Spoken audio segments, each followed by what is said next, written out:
Na. We have one more special award to present. That is the Best in Evening Gown. Ay, Emma na yan, Day.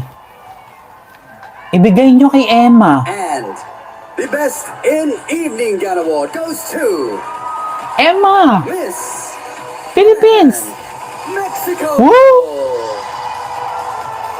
Mexico? Paano naging Mexico?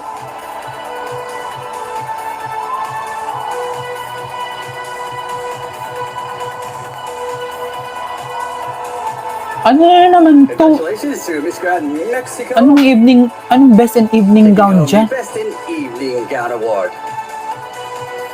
Well deserved.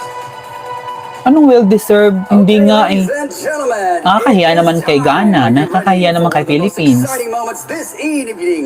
Are you ready to meet our top 5 of Miss Grand International 2025? Yes! Make some noise. Yes, yes, yes, yes.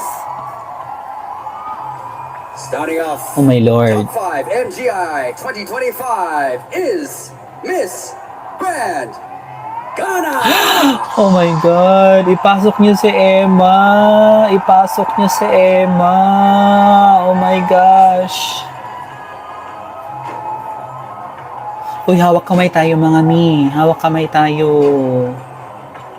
Next up, into the top 5, congratulations to Miss Grand Venezuela. Oh my God. Pinasok ko si Venezuela. Oh my God. Tatlo na lang. Kinakabahan ako. Shit. And third lady into the top 5 is Miss Grand Thailand. Oh my God. Pinasok ang Thailand, pangami. Diyos ko, Philippines.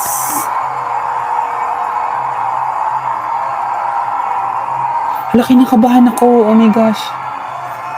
And fourth contestant into our top 5 is Miss Grand Spain. Hala ka. Oh my.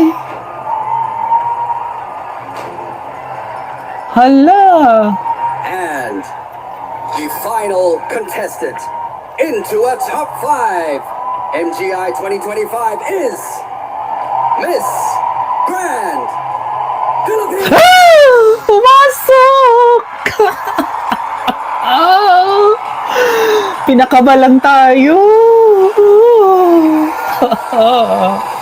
Oh my God!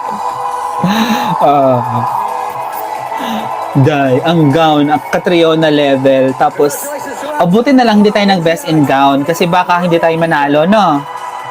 Thank you so much to the other 5 ladies here on stage. So, okay na sa kanya yung best in gown. Sa kanya na yan. The MGI team as 5th runners-up of MGI this year. Fantastic performances here. We do have